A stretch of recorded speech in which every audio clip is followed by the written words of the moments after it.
नमस्कार dear student. अपनी कल की क्लास में अपनी बात की थी मानव पाचन तंत्र के बारे में, पूर्ण कंटेंट के साथ उसको पढ़ने का प्रयास किया। और आज की क्लास में अपनी बात करेंगे मानव हृदय तंत्र के बारे में। देखिए, आज अपने स्टार्ट करते हैं मानव हृदय तंत्र। मानव हृदय तंत्र, मानव हृदय तंत्र। देखिए, हृदय अपने हार्ट मतलब दिल को कहा जाता है। देखिए, सबसे पहले अपनी इसको हार्ट को अपने एक चित्र के माध्यम से समझने का प्रयास करते हैं। उसके बाद अपनी इसकी कार्य प्रणाली के एक एक बिंदु को लेकर बात करेंगे। देखिए, हार्ट को अपने एक सिंपल तरीके से समझने के लिए अपने क्या बना लेते हैं, एक हार्ट का डायग्राम बना लेते हैं।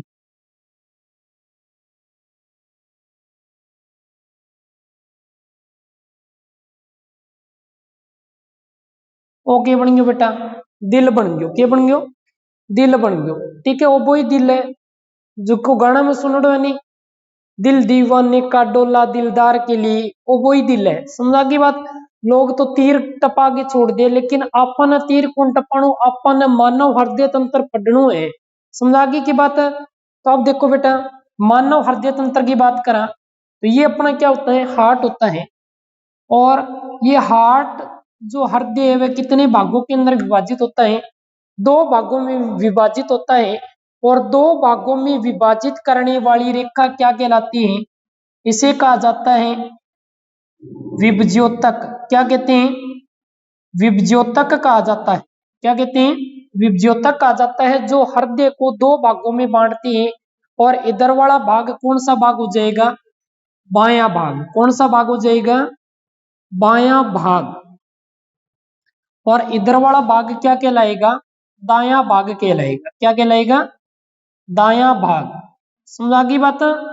अब देखो, मानव हृदय व कितने कोष्ठक में बंटा होता है, कितने कक्षकों के अंदर विभाजित होता है? 4 कक्षकों में विभाजित होता है। आल्यू जी, ठीक है। एक भाग ये हो गया, एक ये हो गया, एक ये हो गया और एक ये हो गया। कितने भाग हो गए बेटा? 4 कक्षक हो गए। 1 2 3 और 4। अब इस कक्षक को कहा जाता है बायां आलिंद। क्या कहते हैं? बायां आलिंद कहते हैं। समझा गई क्या बात है? इसको क्या कहते हैं? बायां आलिंद। और ये भाग कहलाता है बायां नीली। क्या कहलाता है? बायां नीली। इसके बाद इस भाग की बात करें तो ये कहलाता है दायां आलिंद। क्या कहलाता है? दायां आलिंद। और इधर ये भाग क्या कहलाता है? दायां नील्य कहलाता है। क्या कहलाता है? दायां नील्य। समझा की बात? तो मानव हृदय कितने भागों में विभाजित होता है? 2 भागों में। इसमें कितने कोष्ठ होते हैं? 4 कोष्ठ। बायां आलिंद, बायां नील्य, दायां आलिंद, दायां नील्य। अब देखो, बायां भाग क्या करता है? शुद्ध रुधिर का परिसंचरण करता है। क्या करता है? शुद्ध रुधिर का परिसंचरण। शुद्ध रुधिर का क्या करता है? परिसंचरण। मतलब शुद्ध रुधिर का परिवहन करने का कार्य किस भाग का होता है? बाएं भाग का। बाएं भाग में कौन सा रुधिर चलता है? शुद्ध रुधिर चलता है। अब बेटा बात करा कहेंगे दाएं भाग की, तो दायां भाग क्या करता है? अशुद्ध रुधिर। अशुद्ध रुधिर कौन सा होता है? जो कार्बन डाइऑक्साइड वाला रुधिर होता है। कौन सा रुधिर होता है? कार्बन डाइऑक्साइड वाले रुधिर का परिसंचरण किस भाग के द्वारा होता है? किस भाग के द्वारा होता है? दाएं भाग के द्वारा होता है। समझा की बात? और शुद्ध रुधिर बेटा आपा कितना बोल देंगे? ऑक्सीजन वालों जी को रुधिर होगा, वो भी नापा के बोल देंगे शुद्ध रुधिर। शुद्ध रुधिर को परिसंचरण या परिवहन कौन करे? बायो भाग। और अशुद्ध रुधिर को परिसंचरण किसो भाग करेगा? दायो भाग करेगा। समझा की बात? अब देखो बेटा, आप थोड़ी सी हट सी आप बात कर लिया। ये अपनी बायां फेफड़ा। क्या है? बायां फेफड़ा। और इधर ये कौन सा भाग हो गया? दायां फेफड़ा। ये हो गया बायां फेफड़ा।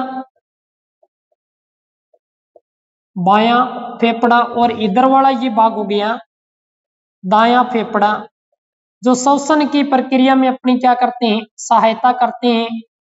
ठीक है, इसके बारे में भी अपने आगे बात करेंगे श्वसन तंत्र के अंदर। अब देखो, फेफड़ों से जो रक्त वाहिनी निकलती है, फेफड़ों से एक रक्त वाहिनी निकलती है जिसे क्या कहा जाता है, फुफ्फुस शिरा कहते हैं। क्या कहते हैं, फुफ्फुस शिरा कहा जाता है। तो इस रक्त वाहिनी को क्या कहेंगे, फुफ्फुस शिरा। ये क्या करती है, ऑक्सीजनित रुधिर को फेफड़ों से कहां तक पहुंचाती है, हृदय तक पहुंचाती है। अब यहां से देखिए, ये रुधिर कहां आएगा, ऑक्सीजन वाला रुधिर कहां आएगा, बाएं आलिंद में आए, और बाएं आलिंद में आने के बाद जब बायां आलिंद ऊपर से सिकुड़ना प्रारंभ करेगा, तो बाएं आलिंद और बाएं नीले के मध्य एक कपाट पाया जाता है, जिसको अपने क्या कहते हैं, द्विवल्की कपाट कहते हैं। और जब बायां आलिंद सिकुड़ना प्रारंभ होता है, तो द्विवल्की कपाट के खुलने से ये रुधिर किस भाग में चला जाता है, बाएं नीले में चला जाता है। और बाएं नीले से एक रक्त वाहिनी निकलती है जिसको अपने कहा जाता है महाधमनी। क्या कहते हैं, महाधमनी कहा जाता है। क्या कहते हैं, महाधमनी। और महाधमनी का क्या कार्य होता है, इस शुद्ध रुधिर को ये कहां पहुंचाती है, शरीर के प्रत्येक कोशिका उत्तक अंगों तक, मतलब शरीर के प्रत्येक भाग, मतलब कोशिका उत्तक या अंगों तक पहुंचाने का कार्य किसका होता है, महाधमनी का। अब देखो, अपना जो शरीर होता है वह कार्बन जनित होता है। शुद्ध रुधिर में किसकी मात्रा होती है, ऑक्सीजन की मात्रा होती है। तो ऑक्सीजन है वह कार्बन के साथ मिलकर कार्बन डाइऑक्साइड का निर्माण करता है, और वह कार्बन डाइऑक्साइड किसके माध्यम से, ये होती है रक्तवाहिनी, इसका नाम होता है महाशिरा। क्या होता है, महाशिरा।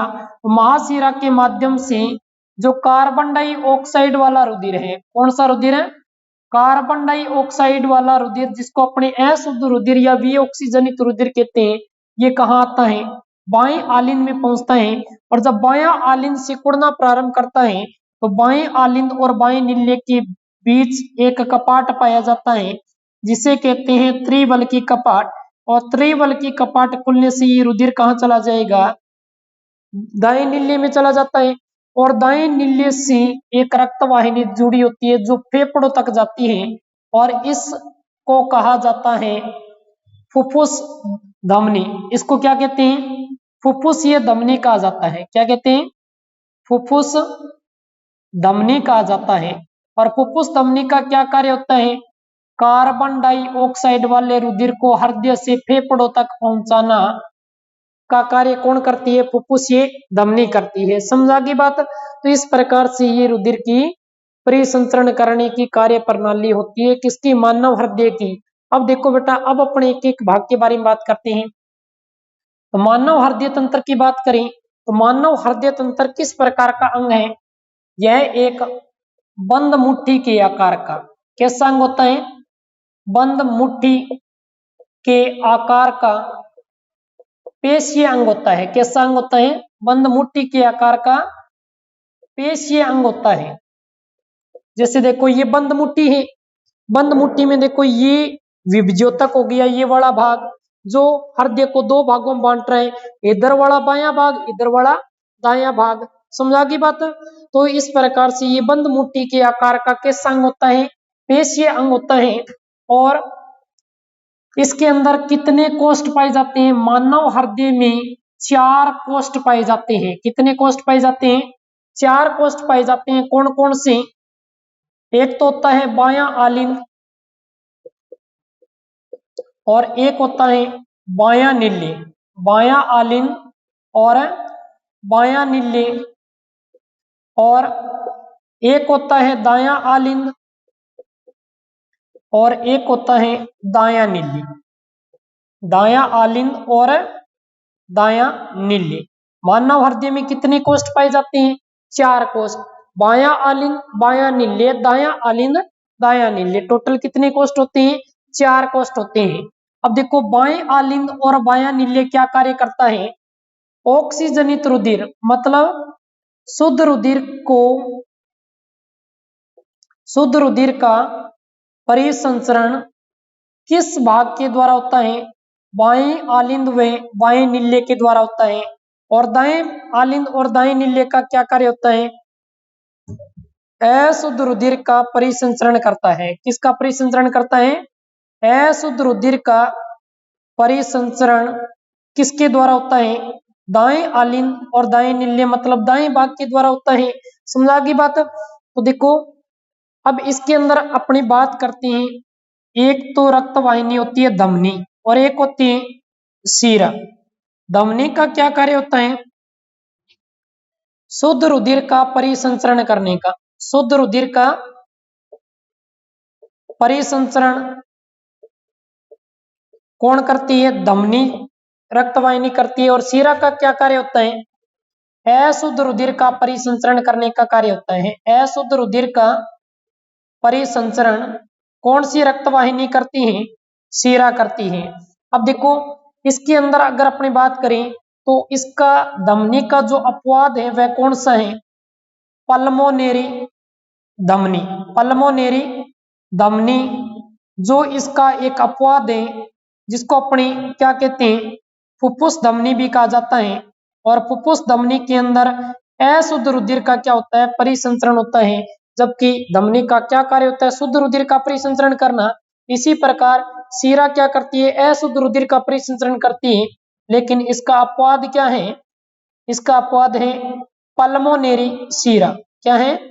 पल्मोनेरी शिरा। और पल्मोनेरी शिरा का क्या कार्य होता है? फुफ्फुसीय शिरा भी कहते हैं इसको। और फुफ्फुसीय शिरा क्या करती है? शुद्ध रुधिर को फेफड़ों से हृदय तक पहुंचाने का कार्य करती है। समझा गई बात? तो महाधमनी किसे कहते हैं? जो शरीर के प्रत्येक भाग तक शुद्ध रुधिर को पहुंचाने का कार्य करती है वह रक्तवाहिनी क्या कहलाती है? धमनी। जिसका एक अपवाद कौन सा है? पल्मोनेरी धमनी, जिसको अपने फुफ्फुसीय धमनी कहते हैं, जो फेफड़ों से शुद्ध रुधिर को बाई आलिंद तक पहुंचाती है। इसके बाद शिरा किसे कहते हैं? अशुद्ध रुधिर को शरीर के प्रत्येक भाग से हृदय तक पहुंचाने वाली नलिकाएं क्या कहलाती हैं? शिरा कहलाती हैं। जिसका अपवाद क्या है? पल्मोनेरी शिरा, जिसको अपने क्या कहते हैं? फुफ्फुसीय शिरा कहते हैं। क्या कहते हैं? फुफ्फुसीय शिरा कहते हैं। जो शुद्ध रुधिर को बाएं आलिंद तक पहुंचाती है। और धमनी के अंदर अपवाद क्या है? पल्मोनेरी धमनी, जिसको फुफ्फुसीय धमनी कहते हैं, जो शुद्ध रुधिर की जगह अशुद्ध रुधिर को हृदय से फेफड़े तक पहुंचाने का कार्य करती है। समझा गई बात? अब देखो अब इसके बाद अपनी बात करें तो देखो जब बाएं आलिंद में शुद्ध रुधिर आता है तो इसका त्रिवल्की कपाट खुलने के कारण ये रुधिर कहाँ जाता है? बाएं नील्य में जाता है। और बायां नील्य जब सिकुड़ना प्रारंभ करता है तो रुधिर का दाब बढ़ने के कारण ये रुधिर महाधमनी के माध्यम से कहाँ पहुंचा दिया जाता है? शुद्ध रुधिर। शुद्ध रुधिर कौन सा होगा? जिसमें ऑक्सीजन की मात्रा मिली होती है। तो ऑक्सीजनित रुधिर या शुद्ध रुधिर बोल सकते हैं। शुद्ध रुधिर को महाधमनी के माध्यम से शरीर के प्रत्येक भाग तक पहुंचा दिया जाता है। और इसके बाद जो कार्बन डाइऑक्साइड वाला रुधिर है वह महाशिरा के माध्यम से दाएं आलिंद में पहुंचता है। और जब दायां आलिंद सिकुड़ना प्रारंभ करेगा तो रक्त का दाब बढ़ने के कारण दाएं आलिंद व दाएं नील्य के मध्य पाया जाने वाला त्रिवल्की कपाट खुलने से ये रुधिर कहाँ चला जाता है? दाएं नील्य में चला जाता है। और दायां नील्य जब सिकुड़ना प्रारंभ करता है तो रक्त दाब बढ़ने के कारण ये अशुद्ध रुधिर फुफ्फुस धमनी के माध्यम से कहाँ पहुंचा दिया जाता है? फेफड़ों तक पहुंचा दिया जाता है। समझा गई बात यहाँ तक? अब देखो मानव हृदय जब धड़कता है तो किस प्रकार की ध्वनि उत्पन्न करता है? लब डब की ध्वनि उत्पन्न करता है। कैसी ध्वनि उत्पन्न करता है? लब डब की ध्वनि उत्पन्न करता है। और लब डब की ध्वनि किस कारण से उत्पन्न होती है? देखो बेटा ये कपाट है, खुलेगा बंद होगा, खुलेगा बंद होगा तो कैसी ध्वनि आएगी? लब डब की ध्वनि आएगी। तो इनके द्विवल्की और त्रिवल्की कपाट खुलने और बंद होने के कारण मानव हृदय किस प्रकार की ध्वनि उत्पन्न करता है? लब डब की ध्वनि उत्पन्न करता है, जिसको कहते हैं दिल का धड़कना। दिल जो धड़का है बार बार। समझा की बात है? एक बार में आनी चाहिए समझ में। क्लियर हो गई इतनी चीजें? क्लियर हो गई तो देखिए अब अपने आगे बात करते हैं किसके बारे में? हृदय से जुड़ी हुई एक अन्य रक्त वाहिनी जिसको अपने क्या कहते हैं, हृदय से जुड़ी हुई एक अन्य रक्त वाहिनी जिसको अपने क्या कहते हैं, कोरोमरी धमनी। हृदय से जुड़ी हुई एक अन्य रक्त वाहिका या रक्त की जो रुधिर नाड़ी होती है उसको अपने क्या कहते हैं, कोरोमरी धमनी कहते हैं। क्या कहते हैं, कोरोमरी धमनी। ये किससे जुड़ी होती है, हृदय से जुड़ी होती है। किससे जुड़ी होती है, हृदय से जुड़ी होती है, हृदय से जुड़ी होती है। और जब कोरोमरी धमनी में रुधिर है, रुधिर कोरोमरी धमनी में संकुचन या सिकुड़न उत्पन्न हो जाती है तो उसके कारण कोरोमरी धमनी में रक्त का प्रवाह बंद हो जाता है। और रक्त का प्रवाह बंद होने से कौन सी समस्या उत्पन्न होती है, हार्ट अटैक की समस्या उत्पन्न हो जाती है। तो कोरोमरी धमनी में संकुचन के कारण, संकुचन के कारण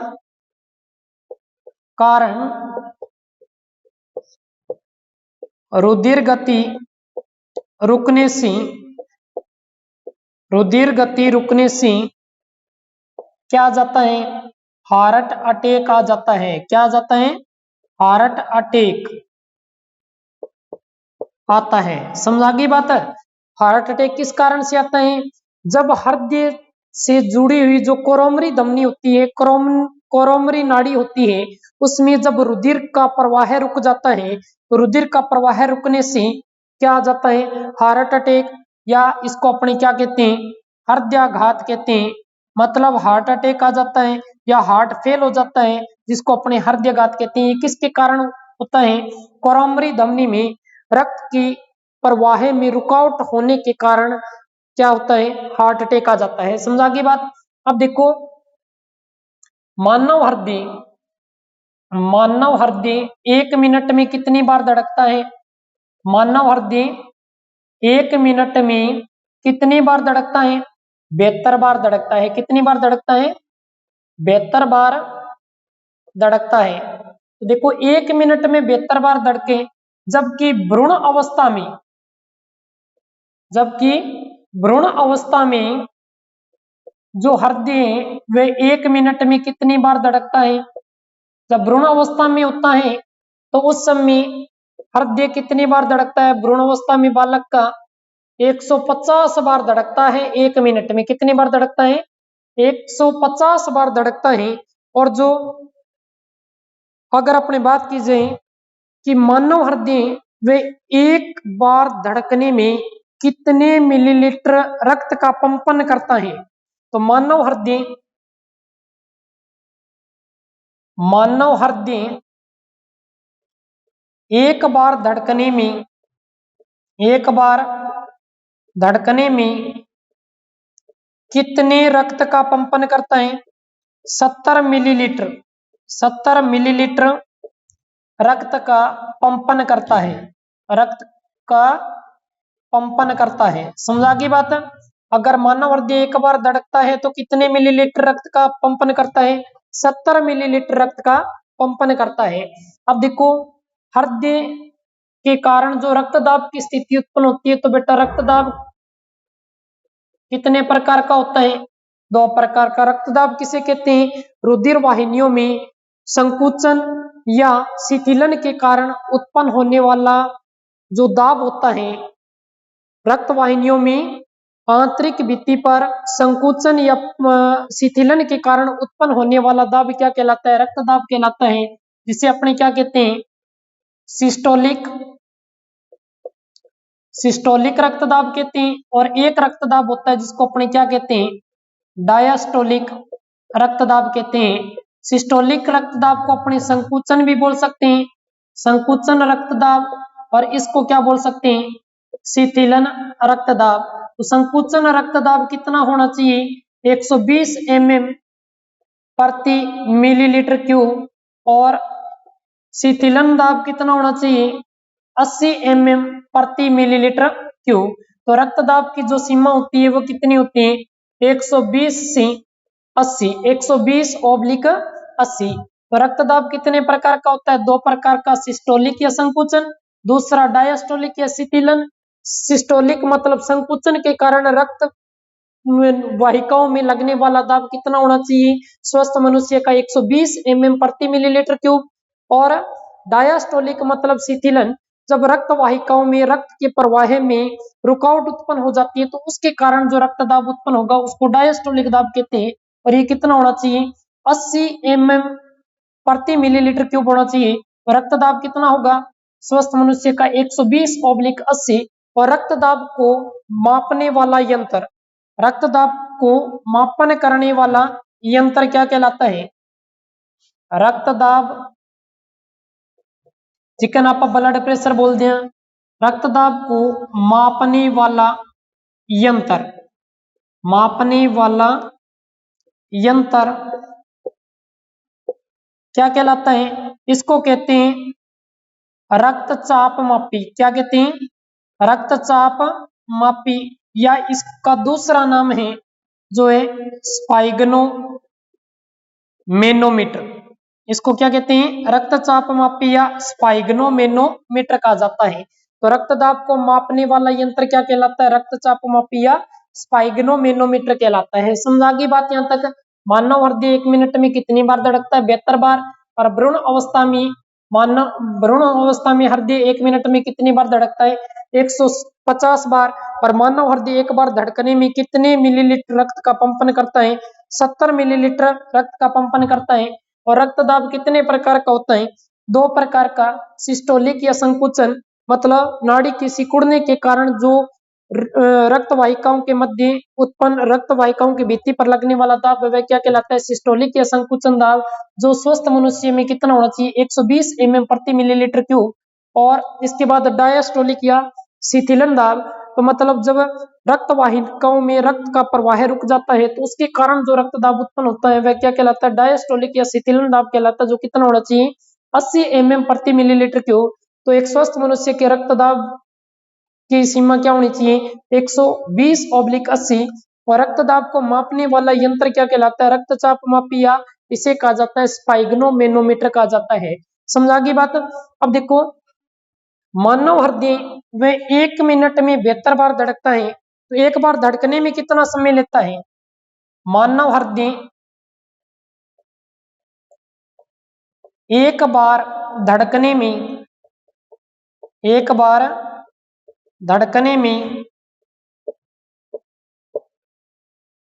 कितना समय लेगा? मानव हृदय एक बार धड़कने में कितना समय लेता है? देखो, 60 सेकंड। 1 मिनट में कितना सेकंड हो गया? 60 सेकंड। और 72 बार धड़कने में कितना समय लेता है? 60 सेकंड लेता है। तो एक बार धड़कने में कितना समय लेगा?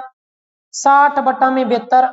तो 60 में 72 को भाग लगा दो, कितो आ जाएगो? लगभग 0.8 सेकंड को समय लेगो।